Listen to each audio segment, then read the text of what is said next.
For 20 years, Judge Richard Calloway ruled his courtroom with unchecked power, silencing minorities and ignoring justice. But when Angela Whitman, a fearless black attorney, stepped in, everything changed. This is how she took him down. The heavy wooden doors of the D.C. District Court creaked open as Angela Whitman stepped inside. As the youngest White House press secretary in history, she was no stranger to high-stakes situations. But today was different. She wasn't here to speak. She was here to observe, just as President Trump had instructed her. The case at hand involved a group of black Christian worshipers suing the city for banning their right to pray in a public park. It wasn't just about faith. It was about systemic discrimination, the kind that had gone unchecked for years. Angela adjusted her navy blue blazer, the small gold cross on her collar catching the cold fluorescent light of the courtroom. It was a personal symbol, a reminder of the faith that had guided her through life. She had worn it countless times to press briefings, state dinners, and policy meetings. Never once had it been a problem. But here, in this courtroom, the moment she took her seat in the middle row, she felt the eyes on her, the whispers, the subtle glances, the unspoken tension. This wasn't just any courtroom. This was Judge Richard Calloway's courtroom. A judge with a hidden agenda. Judge Richard Calloway was a man of power, a man of control. At 63 years old, he had spent over 3 decades presiding over cases, shaping lives with the stroke of his gavel. His rulings were swift, cold, and absolute. Lawyers knew better than to challenge him, and defendants, especially black defendants, rarely stood a chance. His record was quietly alarming. 70% of black defendants in his courtroom received the maximum sentence. Fines for religious minorities were on average 60% higher than those for non-religious defendants. Cases involving white defendants often ended in dismissed charges or light penalties. But none of this was spoken out loud. No one dared to say it. It was just the way things were. And now, with Angela in the room, things were about to change. Selective enforcement, a double standard on full display. As the session began, Calloway moved quickly through minor cases, his gavel coming down like a machine gun. A young white man caught vandalizing a building? A simple warning. A black woman who had missed a parking ticket deadline? A $500 fine? A white businessman accused of tax fraud? Charges dismissed due to insufficient evidence. Angela took notes, her stomach twisting as she realized what was happening. This wasn't justice. This was bias in its purest form. Then Judge Calloway's cold blue eyes landed on her. He flipped through a stack of papers, stalling. The room grew eerily silent. "Ms. Whitman," he said, his voice dripping with authority, "that cross on your blazer, it does not belong here." Angela raised an eyebrow. "Excuse me, Your Honor? This is a court of law, not a church," he continued, waving his hand as if dismissing the very idea of religious expression. "We maintain neutrality here. Religious symbols are not permitted." Angela glanced around. No such rule was posted. She noticed a man in the front row wearing a t-shirt with bold political slogans. Another woman wore an oversized necklace with a religious pendant bigger than her fist. Neither had been called out. She took a deep breath. This wasn't about decorum. This was about her. More specifically, what she represented. A public humiliation turned into a legal battle. "Sir, with all due respect, I am here in my official capacity as White House press secretary, not as a defendant. This cross is a personal item protected under the First Amendment." Calloway's expression darkened. "Ms. Whitman, if you are unwilling to comply with the standards of this courtroom, I will hold you in contempt of court." The room fell into a hush. Even the court clerk, Mrs. Thompson, hesitated before typing. She had worked under Calloway for 12 years, but never had she seen him enforce a rule like this before. Angela tightened her grip on her leather-bound notebook. "Sir, may I ask, why is my cross considered inappropriate? but the gentleman in the front row is permitted to wear a politically charged t-shirt, or the woman over there, a large religious pendant. Why am I being singled out? Judge Calloway slammed his gavel so hard that the sound ricocheted off the walls. Enough! You are testing my patience, Ms. Whitman. You are fined $500 for contempt. Pay it before you leave. Gasps spread through the courtroom. Even some of the white jurors looked uneasy. This wasn't just bias. It was a direct attack on religious freedom and racial identity. Angela said nothing. Instead, she reached into her pocket and pressed record on her phone. This wasn't over. The system fights back. But so does Angela. That night, Angela sat in her White House office, replaying the recording of Calloway's words. She documented every detail, then sent a formal complaint to the Department of Justice and the D.C. Judicial Review Board. But before government agencies could even respond, the internet erupted. The hashtag #race in court trended within hours, and people across the country began sharing similar stories. Stories of Black and religious minorities being unfairly targeted in the legal system. A Black woman was fined for wearing a cross necklace in a courtroom in Texas. A Muslim man was forced to remove his prayer cap before testifying in Florida. Yet time and time again, white defendants faced no such restrictions. The public outcry was deafening. News networks picked up the story. Civil rights groups called for an immediate investigation into Calloway's rulings. A legacy of injustice and a turning point under mounting pressure, the D.C. Judicial Review Board announced an inquiry into Judge Calloway's history of rulings. Within days, evidence of racial and religious discrimination surfaced. His record was damning. 70% of the highest fines in his courtroom were against Black defendants. Over 60 cases involved religious minorities being fined for so-called dress code violations. Defendants with white attorneys were 50% more likely to have charges dismissed. It was clear Calloway had used his position to enforce a personal agenda. As the walls closed in, Calloway panicked. He denied wrongdoing, claiming it was a misunderstanding. But no one believed him. The evidence was overwhelming. 1 week later, Judge Calloway was suspended indefinitely, pending removal from the bench. A victory that sparked a movement. Angela kept the $500 fine receipt, framing it in her office as a reminder that one voice can expose injustice. President Trump called her personally. "Angela, you just took down one of the most corrupt judges in America. This is bigger than you know." And he was right. Because of Angela, courtrooms nationwide began reviewing their own judges. Civil rights groups pushed for stricter oversight.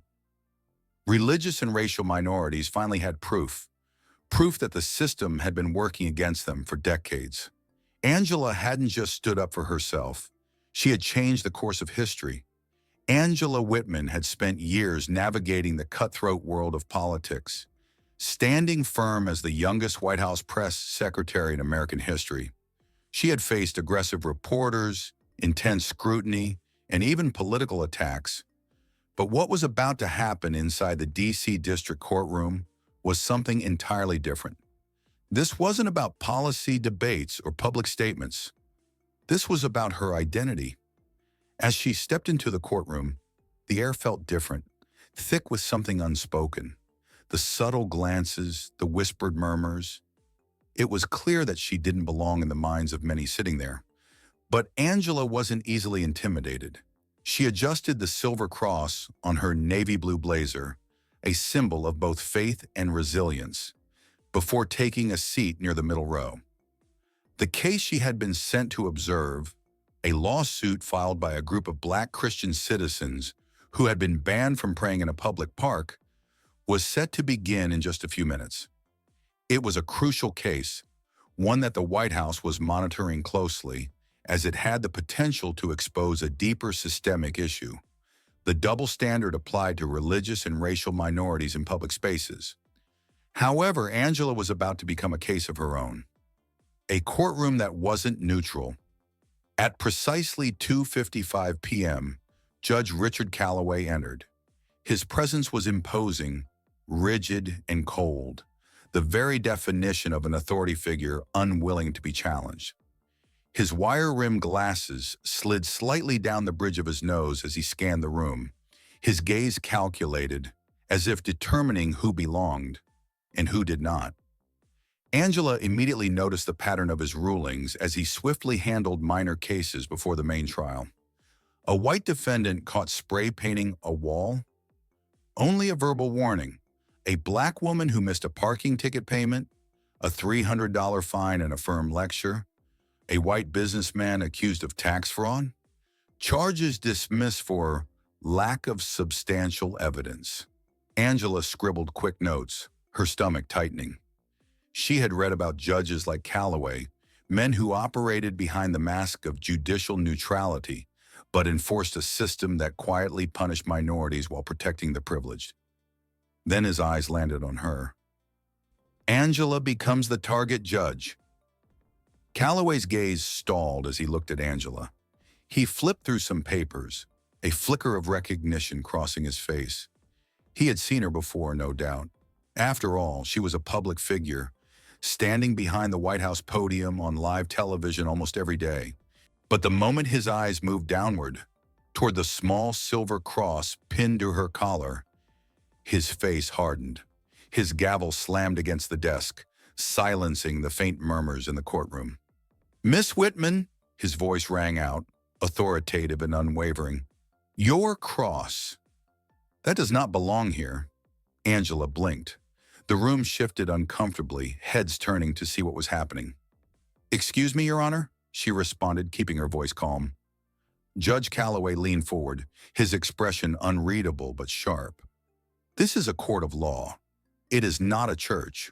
We do not allow religious symbols to be displayed in a manner that disrupts the neutrality of these proceedings." Angela took a deep breath. She knew exactly what this was. She subtly glanced around the courtroom. A man 2 rows ahead wore a t-shirt with a bold political slogan. Another woman donned an oversized gold necklace shaped like an ancient religious artifact. Yet neither of them had been singled out. She straightened her posture. "With all due respect, Your Honor, my cross is a personal item. It does not violate any courtroom dress code or disrupt these proceedings in any way." Judge Calloway's eyes narrowed, his fingers tightening around the gavel. "Miss Whitman, you are testing my patience. This courtroom does not serve as a platform for religious demonstrations. Remove it, or you will be held in contempt." A collective gasp rippled through the room. Angela felt every set of eyes on her, some sympathetic, some cautious, others openly enjoying the show. But she refused to be humiliated. She remained seated, her voice measured but firm. "Your Honor, I'm here as an observer, representing the White House. My cross does not interfere with the law, and under the First Amendment, I have the right to wear it. If there is an official written policy prohibiting religious symbols, I'd like to see it." The room went completely silent. Judge Calloway's face darkened, and for the first time a flicker of frustration broke through his well-practiced mask. "That is enough, Miss Whitman," he barked. "You are in contempt of court. I am issuing you a $500 fine, payable immediately. Perhaps this will teach you to respect judicial authority." Angela stared at him, her heart pounding. But not with fear, with determination. The moment that changed everything. Angela slowly reached for her phone, discreetly pressing record. Her voice was calm but unwavering. "Your Honor, just for the record, are you stating that a religious cross is a violation of courtroom policy, while other visible personal expressions, such as political slogans, are not?" Judge Calloway's jaw tightened. He knew what she was doing. He gripped his gavel tightly. "Miss Whitman, if you continue this argument, I will have you removed from the courtroom." Angela didn't flinch. She simply looked at him, her gaze steady. And that was when the courtroom shifted. People in the gallery began whispering, some shaking their heads. A few of the jurors stole glances at each other, uncomfortable with what they were witnessing. The power dynamic had just changed. Judge Calloway had assumed that Angela would shrink under his authority, that she would comply without protest, just like so many before her. But instead, she had exposed him. She had made it clear to everyone in that room that this wasn't about courtroom neutrality. This was about control. This was about targeting a person for what they believed in. This was about discrimination. Judge Calloway sat back in his chair, clearly realizing his misstep, but it was too late. Angela had already set things in motion. A firestorm was about to begin. By the time Angela stepped out of the courtroom, her phone was already lighting up. The video she recorded was already circulating. Social media erupted with hashtag religious freedom and hashtag bias in court, calling out Judge Calloway's actions. News outlets picked up the story within hours. And before the day was over, the White House issued a statement demanding an investigation into courtroom discrimination against religious and racial minorities. Angela hadn't just stood her ground. She had sparked a movement, and Judge Calloway was about to find himself in the very seat he had so often condemned others to, being judged by a system he had long controlled. Angela Whitman had expected bias. She had been in politics long enough to know that justice was rarely blind. But what she witnessed in Judge Richard Calloway's courtroom that day was more than just a personal attack on her faith. It was a system in action. The moment he targeted her cross while allowing other visible personal expressions to remain unchallenged, it became clear. The law wasn't being applied equally. But as she sat in that courtroom, something far more insidious began to unravel. This wasn't just one bad judge. This was systemic, a pattern too familiar. Angela had been sent by the White House to observe a case, a lawsuit filed by a group of Black Christian citizens who had been banned from praying in a public park. It was a clear First Amendment case, one that the administration saw as a fight for religious freedom, but what Angela hadn't anticipated was becoming a part of the story herself. As she sat in the courtroom, quietly taking notes, she watched case after case pass before Judge Calloway, and a pattern emerged.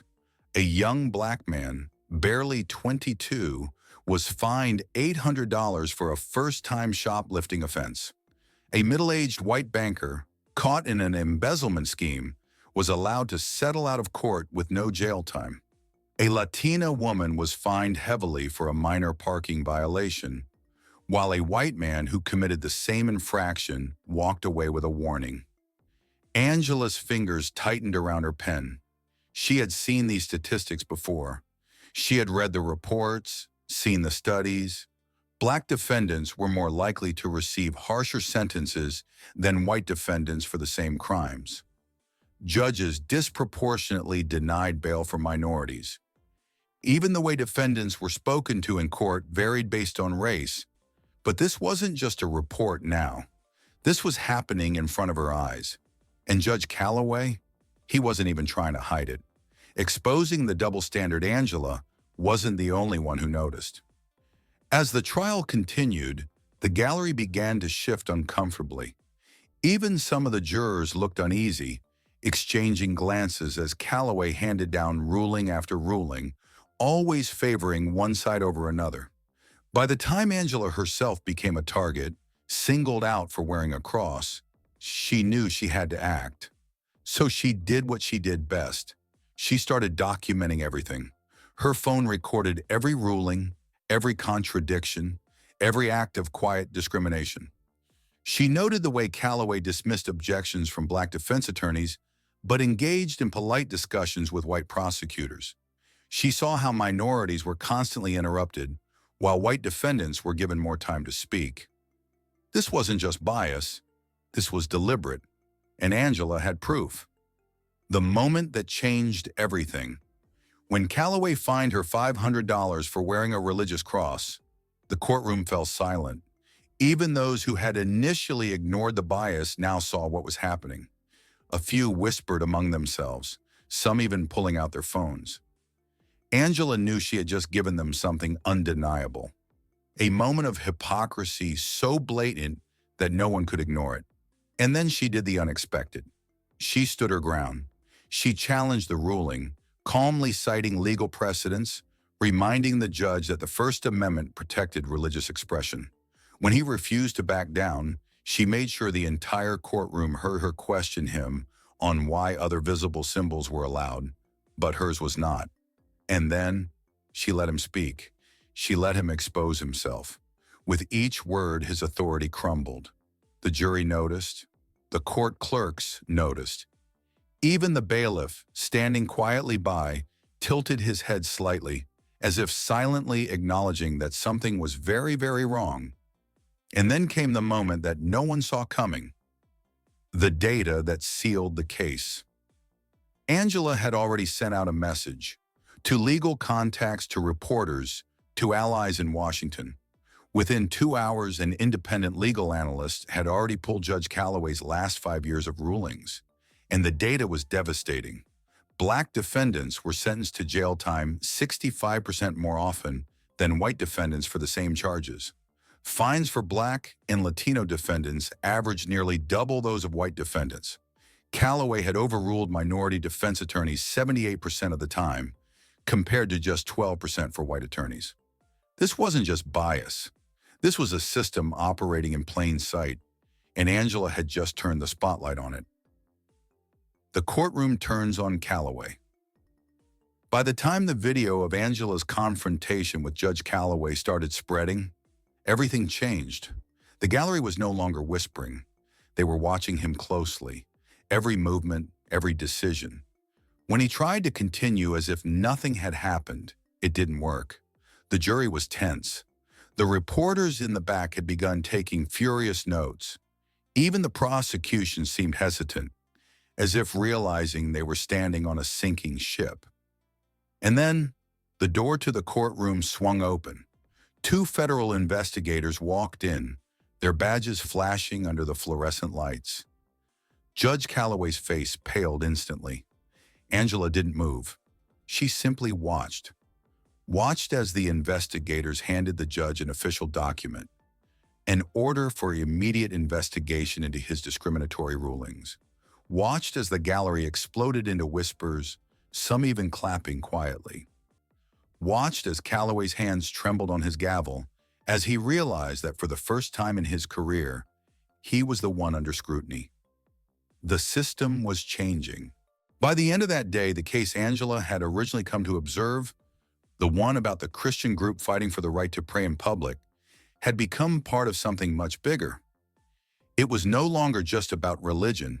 It was about power. It was about who the law protected and who it punished.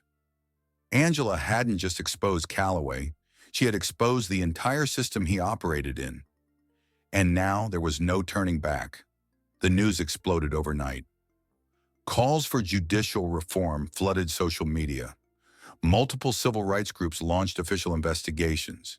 The Department of Justice announced a review of Calloway's rulings. Angela Whitman hadn't just witnessed bias. She had torn the veil off of it for the world to see. And the system that had once stood unchallenged was now trembling. The reckoning had begun. The air in Judge Richard Calloway's courtroom was stale, thick with tension. The moment had finally arrived, one that no one had ever expected. For years, he had ruled with an iron fist, handing down unjust sentences, imposing harsh fines, and silencing voices that challenged him. He had sat on his mahogany bench, towering above defendants, attorneys, and jurors, knowing that in his courtroom, his word was final. But not today. Today, the balance of power was shifting, and it was his own arrogance that had led him here. The moment everything changed, Judge Calloway had made a mistake, one so blatant, so undeniable, that it had shaken the very foundation of his courtroom. It wasn't just about Angela Whitman's cross anymore. It was about every ruling he had ever made. The silent bias, the blatant favoritism, the racial disparities in sentencing. It was all laid bare for the world to see. And now there was no escaping it. The courtroom turns against him, By the time Angela Whitman finished challenging Calloway's ruling, the mood in the room had changed. The jury was no longer just passively listening. They were watching him, their expressions unreadable but tense. The reporters in the back row were scribbling furiously, some already tapping on their phones, sending out real-time updates. Even the prosecution, Calloway's usual allies, shifted uncomfortably in their seats. And then it happened. The courtroom doors swung open. Two federal agents in dark suits strode in, their movements sharp, deliberate. The entire room fell into silence. And for the first time in his decades-long career, Judge Calloway felt something he had never experienced in his own courtroom. Fear. A public reckoning. The lead agent stepped forward, his badge glinting under the overhead lights. "Judge Richard Calloway, we have a warrant for your arrest." A collective gasp rippled through the courtroom. Calloway's face twisted in disbelief. He gripped the gavel as if holding onto a lifeline, as if he could still control what was happening. This is ridiculous," he scoffed, his voice less authoritative, more desperate. But the weight of the moment was crushing him.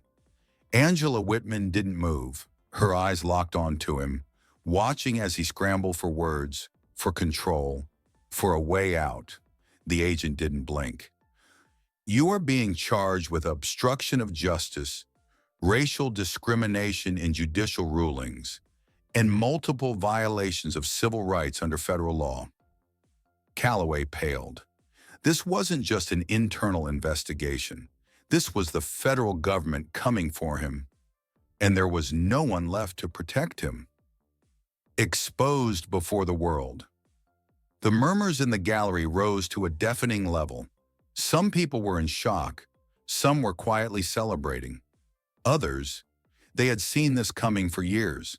Calloway had been untouchable, or so everyone had thought. For years, he had ruled without question, knowing that no one dared challenge him. And yet here he was, his hands trembling, his authority stripped away, his career collapsing in front of the very people he had once ruled over with unchecked power. The final humiliation. The agent stepped forward, pulling out a pair of handcuffs. "Please stand, Judge Calloway." He didn't move. His knuckles were white, gripping the edges of his bench. Angela watched as he struggled to accept reality, as he realized that the same courtroom he had ruled over had now turned against him. For a moment, she thought he might refuse, might try to order them out as if he were still in control. But then he saw it. The jury, the attorneys, the reporters, the gallery, every single person staring at him, watching, waiting, and he knew. It was over. Slowly, he rose to his feet, his movements stiff, reluctant. The metal cuffs clicked into place, the sound echoing through the courtroom like a gavel striking the final verdict. Judge Richard Calloway was no longer a judge. He was just another defendant. The aftermath. As the agents let him out, Angela could see the shift in the room. For years, people had sat in these benches, feeling powerless, knowing that the system was rigged, but unable to do anything about it. Today was different. Today, they had seen justice. A young black woman had stood up to one of the most powerful judges in the city and won. The reporters were already on their phones, breaking the story. By the time Angela stepped out of the courtroom, the headlines were already spreading. The Nation Reacts news stations flashed the footage across the country. Judge Calloway arrested in court for systemic racial discrimination. Federal agents take down corrupt judge. An expose years in the making. White House press secretary takes on racist judge and wins. Social media erupted. Hashtags trended nationwide. Assure justice for all, just to end judicial bias. The fall of Calloway. For the first time in decades, the public saw the cracks in the system, and they were angry. Calloway's past rulings were pulled up, analyzed, questioned. People he had unfairly sentenced came forward. Former attorneys, those he had silenced, began speaking out. This wasn't just the fall of one judge. This was the beginning of a movement. Angela's victory. As Angela walked down the courthouse steps, reporters swarmed her, their microphones outstretched. "Ms. Whitman, did you expect this outcome today?" She paused, the sun catching the silver cross on her blazer. She had come here just to observe a case. She had never expected to be a part of history. Angela looked straight into the cameras. "Justice isn't just about laws on paper," she said. "It's about who those laws protect and who they don't." The reporters hung on to her words. "Today we took one step forward, but the fight for true justice, that's just beginning." And with that, she turned and walked away, leaving behind a courtroom forever changed. The fall of Judge Richard Calloway was not just the downfall of a single man. It was the beginning of something bigger, a national reckoning that forced America to confront the racial injustices embedded deep within the legal system. For years, the bias in Calloway's courtroom had been an open secret, whispered about in legal circles but never addressed. His rulings had been disproportionately harsh against Black and minority defendants, his judgments consistently favoring the powerful, and his courtroom had been a place where justice was often denied rather than served. But not anymore. His dramatic arrest, caught on camera, spread like wildfire across the country, igniting a debate that could no longer be ignored. The nation reacts within hours. The footage of Calloway's arrest had been shared millions of times on social media. Major news outlets ran the story nonstop. Corrupt judge taken down in his own courtroom. Decades of racial bias finally exposed. Judge Calloway's rulings under federal investigation. The reaction was swift and intense. Protesters gathered in front of courthouses across the country, holding signs that read, "Justice should be blind, not racist. Overturn his rulings. No more Calloways." Legal experts and civil rights activists appeared on news panels discussing how Calloway's case was just the tip of the iceberg. "This isn't about one judge," said Reverend Thomas Edwards, a well-known civil rights leader. "This is about an entire system that allows people like Calloway to operate unchecked for decades." Politicians on both sides of the aisle weighed in, though their responses varied. Some, particularly progressives, called for massive judicial reform, demanding a full review of all Calloway's past cases and pushing for diversity in the judicial system. Others, particularly conservatives, were more hesitant. Some downplayed the situation, claiming it was an isolated case rather than a systemic issue, but the public wasn't buying it. For years, people had seen too many Calloways, heard too many stories of unfair sentencing, and watched as the justice system failed the very people it was supposed to protect. This time, they demanded action. Calloway's past comes under scrutiny. It wasn't long before journalists and legal analysts began digging through Calloway's case history, and what they found was worse than anyone expected. His sentencing record was damning. Black defendants were 3 times more likely to receive maximum sentences in his courtroom. White defendants with similar charges often received lighter penalties or probation. Over 70% of objections from Black defense attorneys were overruled, while prosecutors were given free rein. A former law clerk who had worked under Calloway for 2 years came forward in an anonymous interview. He made it clear who he favored. If a Black attorney challenged him too much, he'd make their life hell. "I saw him manipulate jury instructions, ignore key evidence, and push for harsh sentences just because he could." Even cases that had been ruled fair on paper were now being re-examined with fresh eyes. Angela Whitman becomes the face of the movement. While Calloway's fall had triggered the reckoning, it was Angela Whitman who became the face of the movement. The video of her standing firm in the courtroom, calmly challenging Calloway's authority, had resonated with millions.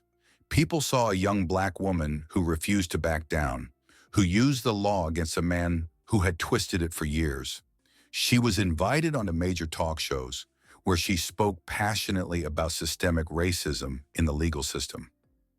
"We can't pretend this is just one bad judge," she told Anderson Cooper in an interview.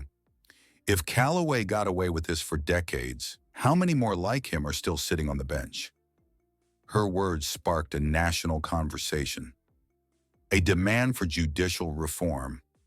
With pressure mounting, the Department of Justice launched a formal investigation into Calloway's rulings. Hundreds of cases were now being re-examined, and some of his most controversial verdicts were overturned.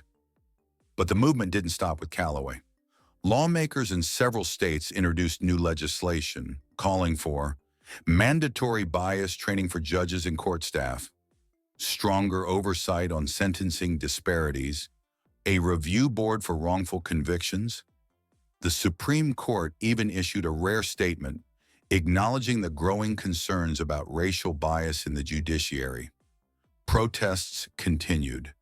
People took to the streets demanding systemic change, holding signs that read, "Calloway wasn't the first, but he should be the last." Calloway's fate is sealed. In the midst of the chaos, Richard Calloway sat in a cold federal cell, stripped of the power he once wielded so effortlessly. His legal team scrambled to defend him, but the evidence was overwhelming. The FBI found financial records linking him to bribes from high-profile attorneys, and internal emails exposed his blatant favoritism. On the day of his sentencing, he stood before a judge, but this time on the other side of the bench. The verdict: convicted on multiple counts of obstruction of justice, sentenced to 25 years in federal prison. Angela Whitman watched the verdict from a courthouse balcony, standing beside civil rights leaders, attorneys, and activists who had fought for justice. It was a victory, but she knew the fight wasn't over. The legacy of the reckoning, the fall of Richard Calloway, was more than just a scandal. It was a warning, a message to every judge, prosecutor, and law enforcement official who believed they could abuse their power without consequence. And for those who had been victims of an unfair system, it was a sign of hope, a promise that change was finally coming. Angela Whitman, standing on that balcony, looked out at the crowd, the signs, the faces filled with determination. She knew this wasn't just about one man. This was about an entire system, and this was just the beginning. The fall of Judge Richard Calloway sent shockwaves through the nation, but amidst the chaos, one undeniable truth emerged. One voice can change everything. That voice belonged to Angela Whitman. She wasn't a politician. She wasn't a celebrity. She was just a young black attorney who refused to back down, who used her knowledge of the law to expose the corruption that had plagued the legal system for decades. Her courage proved that one person can challenge power, one person can demand justice, and one person can spark a movement that reshapes the system. Standing alone in a corrupt courtroom, Angela hadn't planned to be a hero. She had simply walked into Judge Calloway's courtroom that day to defend her client, Michael Lawson, a young black man wrongfully accused of robbery. She knew the odds were stacked against her. She had seen Calloway dismiss evidence, overrule objections, and manipulate jury instructions, all to push a guilty verdict onto innocent black men before. But when Calloway mocked her objections, ignored legal precedent, and tried to silence her, something inside her snapped. She stood taller. She spoke louder. And when Calloway threatened her with contempt, she didn't flinch. She refused to let him rewrite the law to suit his prejudices. In that moment, she wasn't just speaking for her client. She was speaking for every black attorney who had been belittled, for every innocent man railroaded by the system, and for every family who had lost a loved one to injustice.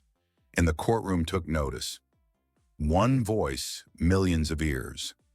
Angela's fearless stance was caught on camera, and within hours, it was broadcast across the country. The video of her calmly challenging Judge Calloway, using his own bias against him, went viral. Millions watched as she cited case law to prove his rulings were illegal, exposed his history of racially biased sentencing, refused to back down, even when he tried to intimidate her. People who had never stepped foot in a courtroom saw, many for the first time, how deep racial bias runs in the justice system. Angela's voice became a rallying cry. Civil rights activists called her a modern-day warrior for justice. Young black law students saw her as an inspiration to keep fighting. Victims of racial discrimination finally felt seen and heard. One voice had turned into millions of voices demanding change. More than just a viral moment. Angela could have stopped there. She could have taken the praise, let the moment fade into the next news cycle, and gone back to her job. But she didn't. Instead, she used the momentum to demand real action. She petitioned for Calloway's past rulings to be reviewed. She helped expose other judges with similar biases. She pushed for policy changes to prevent racial discrimination in the courts. And it worked. The Department of Justice launched an investigation into Calloway's courtroom. Over 100 of his past rulings were overturned. New laws were introduced to increase judicial accountability. Angela's voice hadn't just exposed one corrupt judge, it had forced the entire system to take a hard look at itself. A lesson for everyone. Angela's story wasn't just about one woman standing up to power. It was about the power of one voice, a voice that refused to be silenced, a voice that spoke truth to power, a voice that ignited a movement. It's easy to feel powerless in the face of injustice, to believe that the system is too big, too broken, too corrupt to ever change. But Angela proved that change doesn't start with a system. It starts with a person, one voice, one moment, one stand. If she could do it, so could anyone. And that's the real power of justice.